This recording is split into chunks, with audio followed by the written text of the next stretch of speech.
धर्मस्य ग्लानिर्भवति भारत।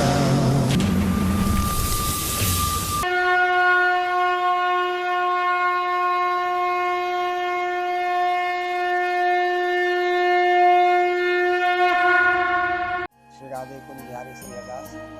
आइए एक बार भगवत गीता जी की साधना करें, जो मानव जीवन के प्रत्येक सवाल का जवाब देती है। हमारे जीवन में जो भी समस्या है, जैसा कि प्रत्येक प्रश्न का उत्तर इस श्रीमद् गीता जी के अंदर है।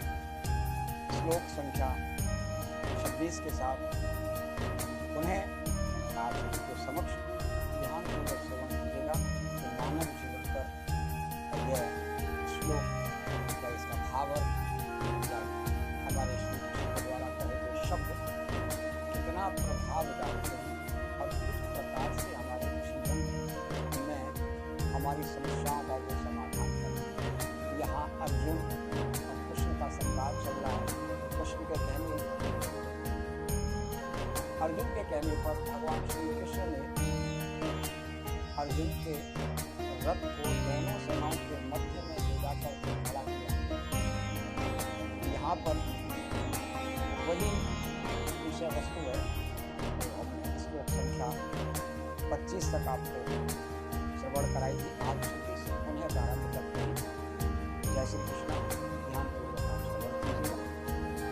तत्र पश्यान्ति तान् पार्थ पितृनथ पिता महान् आचार्या मातुलाभ भ्रातृ पुत्रो पौत्रा सखी तथा ससुराज सहदेव सैनो।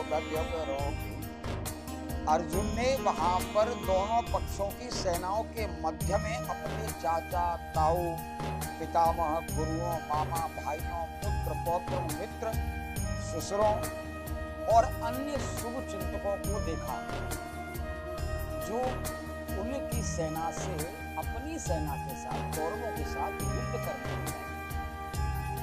अब यहाँ पर अर्जुन के वो मित्र भी हैं, वो पितामह भी हैं, गुरु भी हैं, मामा भी हैं, भाई भी हैं, पुत्र भी हैं, पौत्र भी हैं, जो स्वयं उसके अपने हैं, कोई पराई नहीं है। आज उनके समक्ष युद्ध करने की इच्छा को लेकर के वो सभी एकत्रित हैं और अर्जुन उनको देखने के बाद असमंजस की स्थिति में पड़ जाते हैं। तान् समीक्ष्य कौन्तेय सर्वा बन्धना स्थान् कृपया परिविष्टो विसीदत नमः। अब देखिए वहां सोचने समझने की बात यह है कि अर्जुन के वो सभी मित्र हैं, जैसे बताया सभी रिश्तेदार हैं, कुटुंब के हैं। उनको देख करके अर्जुन के मन में बड़े अजीब से भाव वहां पर आए और ऐसे भाव आए। इन वाक्यों को ध्यानपूर्वक श्रवण कीजिए। जब कुंती पुत्र अर्जुन ने मित्र तथा संबंधियों को इन विविध श्रेणियों को देखा, उसका हृदय यहाँ करुणा से, देखो यहाँ स्पष्ट है, करुणा से अभिभूत हो गया है और करुणा भरे हृदय से भगवान श्री कृष्ण से यहाँ वो बोला है, दृष्टमेवं स्वजन कृष्ण यद् संपश्यतं सीदन्ति मम गत्राणि मुखं च परिष्यति। यहाँ अर्जुन ने कहा है कि हे कृष्ण, इस प्रकार युद्ध की इच्छा रखने वाले अपने मित्रों तथा संबंधियों को अपने समक्ष उपस्थित देखकर मेरे शरीर के अंग कांप रहे हैं और मेरा मुख सूखा जा रहा है। अब क्या अर्जुन वीर नहीं था? क्या अर्जुन गुरु द्रोण के सानिध्य में वो उत्तम शिक्षा प्राप्त नहीं की? अर्जुन को गांडीवधारी और इसके विषय में बहुत सारी बातें। फिर अर्जुन के मन में ऐसा भाव क्यों आया? वहां अर्जुन का हृदय करुणा से भरा हुआ है, शरीर कांप रहा है, रोम रोम कांप रहा है और भगवान श्री कृष्ण इसके साथ में है। शेष वाणी को वो कह रहा है कि जो मेरे अपने हैं, इनको देख करके मैं भयभीत हो रहा हूँ। भयभीत किस चीज से हो रहा हूँ? ऐसा नहीं कि डर से भयभीत हो रहा है, डर भी है तो किस चीज का है, क्योंकि वो शुद्ध भक्त है भगवान, उसके हृदय में कोई किसी प्रकार का द्वेष कपट भावना यहाँ नहीं है। वो जानता है कि ये मेरे अपने हैं, और कोई पिता है, कोई पितामह है, कोई मामा है, कोई ताऊ है, कोई चाचा है, कोई भाई है, कोई पौत्र है, कोई परपौत्र है, और वो भली भांत जानता है कि ये युद्ध में जीत नहीं पाएंगे, इनकी मृत्यु निश्चित है, परंतु अपने हृदय में इतनी करुणा है कि मैं क्या इनका वध करके उस राज्य को भोगूं जिसके लिए सभी विरोधन पापी का साथ देने के लिए आए हैं। तो क्या ये उचित है? मन में इतनी करुणा है सामने वाले के लिए, तो सोचिए प्रभु के सानिध्य में रहता है, ईश्वर के सानिध्य में रहता है, जिस पर ईश्वर की कृपा होती है, उसके हृदय में भगवान की भक्ति विराजमान होती है, उसके हृदय में करुणा भी होती है। यहाँ डर से नहीं है कि अर्जुन डरता है या तो कायर है, ऐसा नहीं है। अर्जुन का हृदय करुणा से भरा हुआ है, और यहाँ पर यथार्थ भक्ति से युक्त मनुष्य में वो सारे सद्गुण रहते हैं जो सत्पुरुषों या देवताओं में पाए जाते हैं, जैसे जो इस समय अर्जुन के अंदर है। अपने सन्मुख भगवान श्री कृष्ण को पाकर उनकी परम कृपा पात्र है, उनका मित्र है, वो जानता है कि सब मेरे साथ है, यह निश्चित है, पर फिर भी मन में हृदय में करुणा है इनके लिए जो उसे बैर भाव रखे हुए हैं और युद्ध करने के लिए आए। जब अभक्त अपनी शिक्षित संस्कृति द्वारा भौतिक योग्यताओं में चाहे कितना भी उन्नत क्यों न हो, इन ईश्वरीय गुणों से भिन्न होता है। कौन से? जिसके अंदर करुणा ना हो, भक्ति ना हो, भाव ना हो, प्रेम ना हो। अतः स्वजनों मित्र संबंधियों की युद्ध भूमि में देखते ही अर्जुन उन सबों के लिए करुणा से अभिभूत हो गया। जिन्होंने परस्पर युद्ध करने का निश्चय किया था, जहां तक उसके अपने सैनिकों का संबंध था, वह उनके प्रति प्रारंभ से दयालु था, किंतु विपक्षी दल के सैनिकों का आसन्न मृत्यु को देखकर, देखिए यहाँ पर बड़ी अच्छी बात है, अर्जुन जानता है कि इन बेचारे सैनिक जो है इनको आज्ञा का पालन कर रहे हैं, इनका कोई दोष नहीं है। ये तो दुर्योधन या अपने अन्य जो राजा हैं जिनके सेना लेकर के आए हैं, क्या सत्य हृदय से पूछा जाए उनके भावों को, क्या वो युद्ध करना चाहते हैं सामने अर्जुन को देख करके, कृष्ण को देख करके? कदापि नहीं। वो अर्जुन इस बात के इस भाव को समझ रहा है कि वे निर्दोष लोग मारे जाएंगे, उनके प्रति प्रेम है, भाव है, करुणा है। तो यहाँ यह श्लोक दर्शाता है कि करुणा उसी पर बरसती है भगवान कृष्ण की जो भक्तिमय होता है, भगवान से प्रेम करता है, उसका हृदय भी करुणा से भर जाता है। उसके हृदय में ही वो भाव निकल करके आते हैं, वहां पर द्वेष समाप्त हो जाता है। सामने सन्मुख आपका काल खड़ा है, आप जानते हो मेरी मृत्यु है, परंतु उसके बाद भी आप इतनी विजेता हो कि मृत्यु पर विजय प्राप्त कर लोगे, मृत्यु को हरा दोगे, तो मृत्यु के प्रति भी आपके मन में ऐसे भाव। सोचिए क्या प्रदर्शन होगा, सामने इतनी विशाल सेना है और अर्जुन के मन में ये भाव आ रहे हैं, दयावश यहाँ तक वो रुदन भी कर रहा है, वो कांप रहा है उनका, और कांपते होठों से भगवान के शुद्ध भक्त है ना, शुद्ध भक्ति के लक्षण है ये, कोमल हृदय के कारण भगवान के शुद्ध भक्त लक्षण है। और यहाँ पर पुनः एक बात कही है, यस्याति भक्त वार्त कंचना सर्वे गुणे स्थित समासतेश्वरा हर भय भक्त कुतो महाद्रणा मनोसेना स्थित धावतो वै। जो भगवान के प्रति अविचल भक्ति रखता है उसमें देवताओं के सद्गुण पाए जाते हैं। अब देखिए कितनी बड़ी बात है, जो भगवान के किसके समान? देवताओं के समान। यानी भगवान के भक्त को देव बना दिया एक तरह से। कितनी उच्च श्रेणी में उसको पहुंचा दिया कि वह मनुष्य देवताओं के सद्गुण पाए जाते हैं। यानी ये सद्गुण किसको होते हैं? देवताओं में, और वो एक मानव के अंदर। किंतु जो भगवत भक्त नहीं है उनके पास भौतिक योग्यताएं रहती हैं जिनका कोई मूल्य नहीं होता। हमारे पास अपार संपदाएं ऐश्वर्य है, सब कुछ जीवन में हम है, लेकिन अगर भगवान की भक्ति नहीं तो सभी को मालूम है सब नाश पाना, कुछ भी साथ नहीं जाना।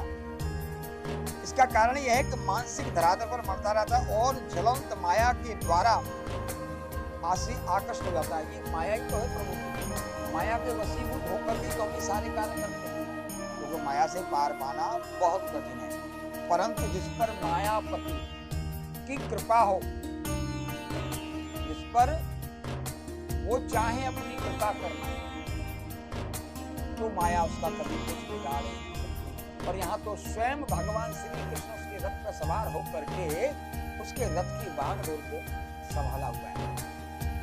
अगर इसको अध्यात्म दृष्टिकोण से हम देखें तो यहाँ एक संदेश मिलता है कि जिस प्रकार अर्जुन ने अपने रथ की डोर भगवान के हाथ में दे दी, कहने का अर्थ तात्पर्य है कि मनुष्य तू भी अपने जीवन की डोर उस परमपिता परमात्मा के हाथ में सौंप दे। वो तेरे इस जीवन रूपी रथ को भली भांति तेरे सारथी बनकर के तुझे पार लगा देगा। परंतु पार तभी लगेगा जब तेरा हृदय करुणा से भरा होगा, सद्गुणों से भरा होगा, भक्ति से भरा होगा।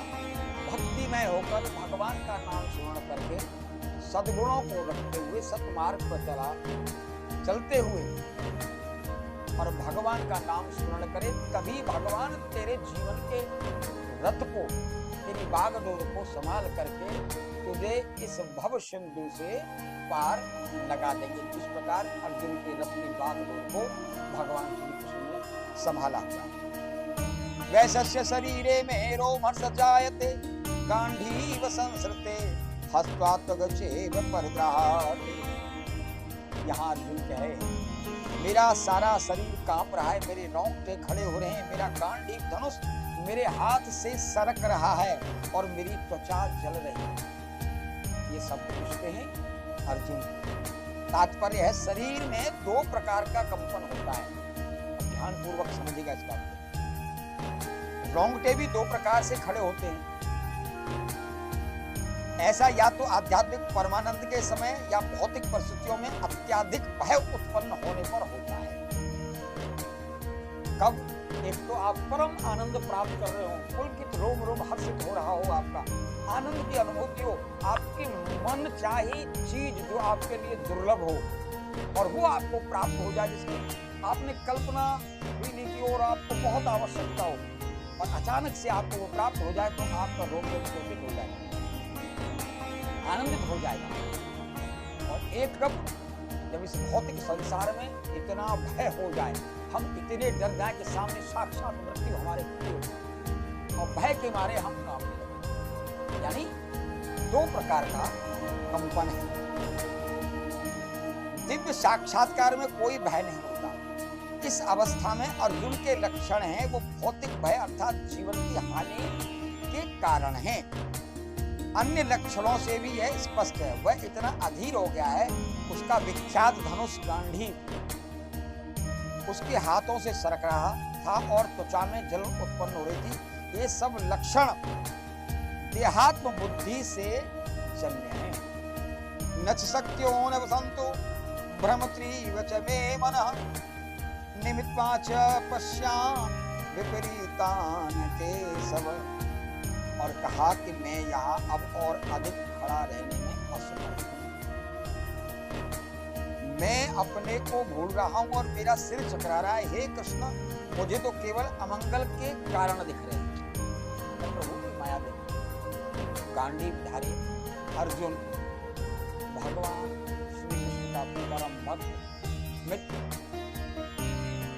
आज कांप रहा है, उसका गांडीव हाथ से छूट गया, सर चकरा रहा है और केशव से कह रहा है। तात्पर्य है कि मैं अपने अधैर्य के कारण अर्जुन युद्ध भूमि में खड़ा रहने में असमर्थ था और अपने मन की इस दुर्बलता के कारण उसे आत्ममृत्यु हो रही थी।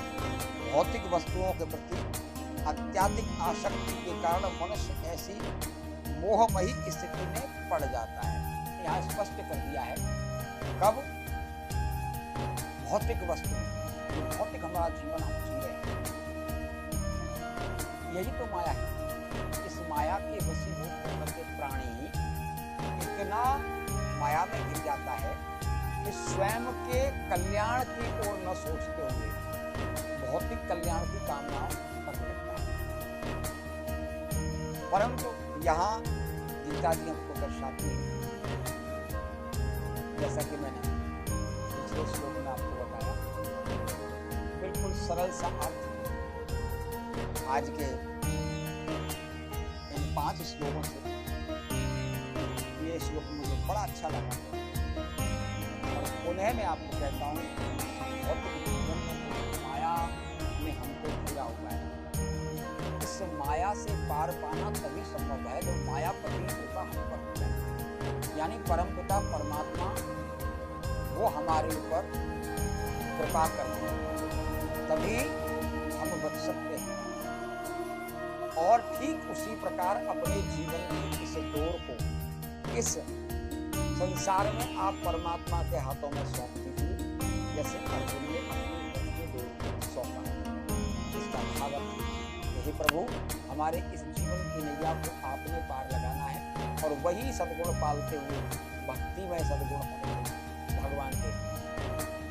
न च श्रेयो नृपश्यामि हत्वा स्वजनमानते, न कदांचे विजयं कृष्ण च राज्यं सुखा। हे कृष्ण, इस युद्ध में अपने ही स्वजनों का वध करने से न तो मुझे कोई अच्छाई दिखती है और न मैं उससे किसी प्रकार की विजय, राज्य या सुख की इच्छा रखता हूँ। अर्जुन के द्वारा यह शब्द भगवान को बोले जा रहे हैं जब युद्ध भूमि के मध्य में अपने सन्मुख स्वजनों को युद्ध के भाव से खड़ा हुआ पाता है अर्जुन को। तात्पर्य है यहाँ जाने बिना कि मनुष्य का स्वार्थ विष्णु यानी कृष्ण में है। सारे बुद्धिजीवी शारीरिक संबंधों के प्रति यह सोचकर आकर्षित होते हैं कि ऐसी परिस्थितियों में प्रसन्न रहेंगे, यानी भौतिक जीवन की जो सुख सुविधा है, खुशियां हैं, जो हमको दिख रहा है, यदि हमें प्राप्त हो जाए तो उनको सुख मानेंगे। ऐसी देहात्मक बुद्धि के कारण वह भौतिक सुख के कारण को भी भूल जाते हैं। अर्जुन तो क्षत्रिय का नैतिक धर्म भी भूल गया। वह कहा जाता है कि 2 प्रकार के मनुष्य परम शक्तिशाली जाज्यमाल्यवान सूर्यमंडल में प्रवेश करने के योग्य होते हैं। वो ये हैं, एक तो क्षत्रिय जो कृष्ण की आज्ञा से युद्ध में मरता है, तथा दूसरा सन्यासी जो आध्यात्मिक अनुशीलन में लगा रहता है। अर्जुन अपने शत्रुओं को भी मारने से विमुख हो रहा है। अपने संबंधियों की बात तो छोड़ दो, वह सोचता है कि स्वजनों को मारने से उसे जीवन में सुख नहीं मिल सकेगा। अतः वह लड़ने के लिए इच्छुक नहीं है। जिस प्रकार की भूख न लगने पर कोई भोजन बनाने को तैयार नहीं होता, उसने तो वन जाने का निश्चय कर लिया है, जहां तक एकांत में निराशापूर्ण जीवन काट सके। किंतु क्षत्रिय होने के नाते उसे अपने जीवन निर्वाह के लिए राज्य चाहिए, क्योंकि क्षत्रिय का कोई अन्य कार्य नहीं कर सकता। किंतु अर्जुन के पास राज्य कहाँ है? उसके लिए तो राज्य की प्राप्त करने की एकमात्र अवसर है कि वह अपने बंधु बांधवों से लड़कर अपने पिता के राज्य का उत्तराधिकार प्राप्त करे, जिसे वह करना नहीं चाह रहा। इसलिए वह अपने को जंगल में एकांतवास करके निराशा का एकांत जीवन बिताने के योग्य समझता है। अब यहाँ सोचने वाली बात है कि भगवान का भक्त है, कृष्ण का भक्त है अर्जुन, एक क्षत्रिय है, महाधनुधारी है, वीरों में जिसका नाम बड़े गर्व के साथ लिया जाता है, भगवान कृष्ण का अनुयायी है, और आज युद्ध करने की इच्छा से इतनी बड़ी सेना उसके सम्मुख खड़ी है।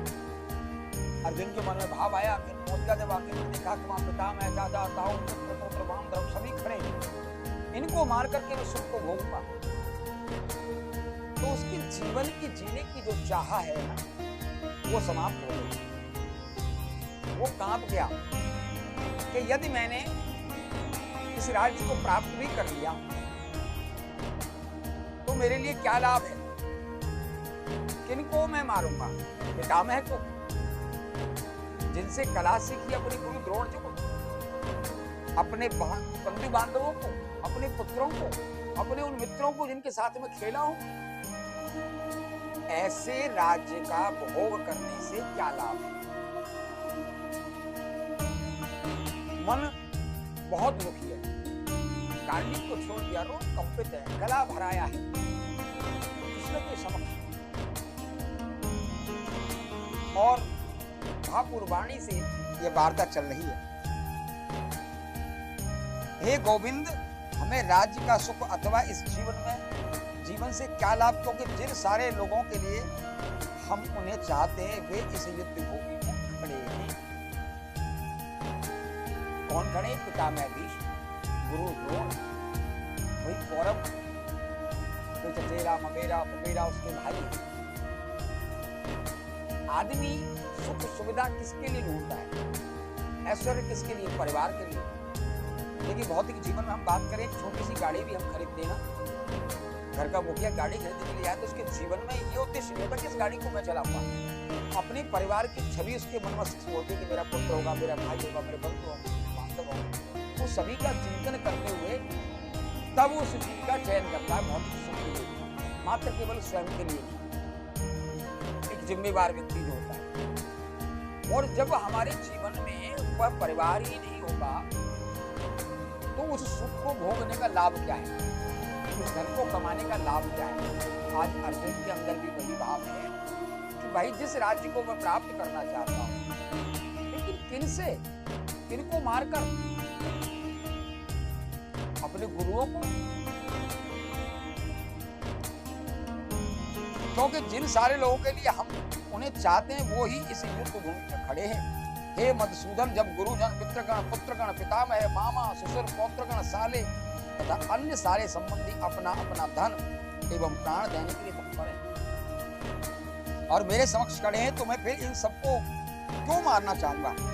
भले ही वो मुझे क्यों न मार डालें, हे जीवों के पालक। देखिए यहाँ पर ये शब्द बड़ा, हे जीवों के पालक, यानी अर्जुन जानते हैं सब बात को, ऐसा नहीं कि नहीं जानते। मैं इन सबों से लड़ने को तैयार नहीं, भले ही बदले में मुझे तीनों लोग क्यों न मिलते हो। इस पृथ्वी की बात तो छोड़ दो, भला धृतराष्ट्र के पुत्रों को मारकर हमें कौन सी प्रसन्नता मिलेगी। अर्जुन का हृदय कितना पवित्रता कब आई? जब भगवान कृष्ण की सानिध्यता और करुणा पाई। कुछ लोग यहाँ अलग दृष्टि रखते होंगे, कहते हैं शायद अर्जुन डर गया या काया रह गया। अर्जुन का हृदय करुणा से भरा हुआ है। अर्जुन ने भगवान कृष्ण को गोविंद कहकर संबोधित किया है, क्योंकि वो गौओं के तथा इंद्रियों की समस्त प्रसन्नता का विषय है। गौ माने इंद्रियां। इस विशिष्ट शब्द का प्रयोग करके अर्जुन संकेत करता है कि कृष्ण यह समझे कि अर्जुन की इंद्रियां कैसे तृप्त होंगी। देखो कितना गूढ़ रहस्य है। किंतु गोविंद हमारी इंद्रियों को तुष्ट करने के लिए ही नहीं है। हाँ, यदि हम गोविंद की इंद्रियों को तुष्ट करने का प्रयास करते हैं तो हमारी इंद्रियां स्वतः तुष्ट हो जाती हैं। भौतिक दृष्टि से प्रत्येक व्यक्ति अपनी इंद्रियों को तुष्ट करना चाहता है और चाहता है कि ईश्वर उसके आज्ञा पालक की तरह काम करे। देखिए आज के आधुनिक काल की चर्चा करें तो भगवान वो हम जब मानते हैं या भगवान के मंदिर जाते हैं तो अपनी कामनाएं अपनी इच्छाएं लेकर के जाते हैं। भगवान ये कार्य कर दो हमारा, भगवान ये कार्य कर दो तो हम ऐसा करेंगे, ये कार्य कर दो तो हम ऐसा करेंगे। मतलब हम डिमांड भगवान के सामने पहले रखेंगे। और यदि ऐसा न हो, आज तो लोग भगवान को भी झूठा साबित करते हैं, कुछ ही रखा है। यानी भगवान से प्रेम नहीं, भक्ति नहीं, व्यापार करते हो। ये करोगे तो ये करेंगे। यहाँ कहा है गोविंद इंद्रियां किसके बस में? इंद्रियों के स्वामी कौन है? वो जीवों के पालक है, परमात्मा है कृष्ण। यदि हम उनमें रम जाएं, सब कुछ उनको समर्पित कर दें, जैसे मैंने पूर्व में कहा कि अपने जीवन की जरूरत उनके हाथ में सौंप दे, तो हमारे स्वामी हमारी इंद्रियों को शुद्ध करें। ईश्वर उसके आज्ञा पालक की तरह काम करे, किंतु ईश्वर उनकी तृप्ति वहीं तक करते हैं जितने के वो पात्र होते हैं। ईश्वर भी जानते हैं जितना आवश्यक है, पात्र में कितना जल भर सकता है, कितना समा सकता है, ईश्वर उतना ही देते हैं। उस हद तक नहीं जितना वे चाहते हैं। कि जब कोई इसके विपरीत मार्ग ग्रहण करता है, अर्थात वह अपनी इंद्रियों की तृप्ति की चिंता न करके गोविंद की इंद्रियों की तुष्टि करने का प्रयास करता है, तो गोविंद की कृपा से जीव की सारी इच्छाएं पूर्ण हो जाती हैं। यानी आप अपना जीवन जो वो भी प्रभु को समर्पण करें। तेरा तुझको अर्पण क्या लागे तेरा, वो जीवों के बारे में कर जाए। जब आपके मन में ये भाव आ जाएगा, प्रभु हम भी आपके, आप हमारे सर्वस्व आपका है, जब उसको आप समर्पण कर दोगे, जैसा करोगे आप करोगे स्वामी समर्पण भाव से, तो ईश्वर उसकी उन इच्छाओं को भी पूर्ण कर देते हैं जो कि लगता है असंभव। लेकिन किसकी? उसी को कृपा प्राप्त होती है जो कृपा का पात्र हो। केवल मात्र भौतिक इच्छाएं रख करके, हम कामना करके, भक्ति न करके, विश्वास रख करके प्रभु की भक्ति करते हैं, तो हमारे वो कामनाएं कभी पूर्ण नहीं होती। यहाँ पर जाति तथा कुटुंबियों के प्रति अर्जुन के प्रगाढ़ स्नेह आंशिक रूप से इन सबके प्रति उसकी स्वाभाविक करुणा के कारण है। अतः वह युद्ध करने के लिए तैयार नहीं है। हर व्यक्ति अपने वैभव का प्रदर्शन अपने मित्र तथा परिजनों के समक्ष करना चाहता है, किंतु अर्जुन को भय है कि उसके सारे मित्र तथा परिजन युद्ध भूमि में मारे जाएंगे और वह इस विजय के पश्चात उनके साथ अपने वैभव का उपयोग नहीं कर पाएगा। देखो कितनी सुंदर बात है। ऐसा नहीं है कि कोई संशय, स्पष्ट कर देती है श्रीमद् गीता जी। अर्जुन जानता है कि सब मारे जाएंगे, युद्ध में विजय मैं होगा, मेरे साथ वो कायर नहीं है, लेकिन फिर भी भयभीत है। भयभीत किसके लिए? उन्हीं के लिए भयभीत है। तो वो उनसे प्रेम करता है कि मेरे अपने हैं, मेरे राज्य मेरे पास होगा। हमारे कुटुंब के लिए, अपने परिवार के लिए ही तो आदमी सब कमाता है। जब वो ही नहीं रहते, इनको मार करके, इनकी हत्या कर करके मैं इस राज्य को भोगूं, ऐसा सुख मुझे नहीं चाहिए। इतने अच्छे भाव यहाँ अर्जुन के दर्शाए गए। पापमेवाश्रयदयास्ताम नातायन तस्मन्नाह वयम हन्तु धृतराष्ट्रा बान्धवान् स्वजने कथम हत्वा सुखिनः स्याम माधवा। सारा सार यहाँ अर्जुन ने सबसे कहा है। बड़ा सुंदर श्लोक है। यदि हम ऐसे आताताइयों का वध करते हैं तो हम पर पाप चढ़ेगा। अतः यह उचित नहीं होगा कि हम धृतराष्ट्र के पुत्रों तथा उनके मित्रों का वध करें। हे लक्ष्मीपति कृष्ण, इससे हमें क्या लाभ होगा और अपने ही कुटुंबियों को मारकर हम किस प्रकार से सुखी हो सकते हैं। यहाँ अर्जुन ने कहा है कि जो मेरे स्वयं के कुटुंब हैं, जिनके लिए व्यक्ति धन सुख वैभव ऐश्वर्य अर्जित करता है, जब मैं उन्हीं को मार दूंगा तो ऐसे वैभव का, ऐसे ऐश्वर्य का क्या लाभ हो सकता है। इनको मार करके उनका पाप ही लगेगा। प्रभु ये पाप मुझसे नहीं, मेरा सिर चकरा, मेरा गला भरा हुआ, गांडीव सरक रहा, रोम रोम कांप रहा है। हे प्रभु क्या? देखिए तात्पर्य यहाँ पर यह है कि वैदिक आदेश अनुसार आताताई 6 प्रकार के हैं। एक आताताई होता है विष देने वाला, दूसरा होता है घर में आग लगाने वाला, तीसरा घातक हथियार से आक्रमण करने वाला, चौथा धन लूटने वाला, पांचवा दूसरे की भूमि हड़पने वाला तथा छठवां पराई स्त्री का अपहरण करने वाला। ऐसे आताताइयों का तुरंत वध कर देना चाहिए, क्योंकि इनके वध से कोई पाप नहीं लगता। ये 6 प्रकार के आताताई कहे गए।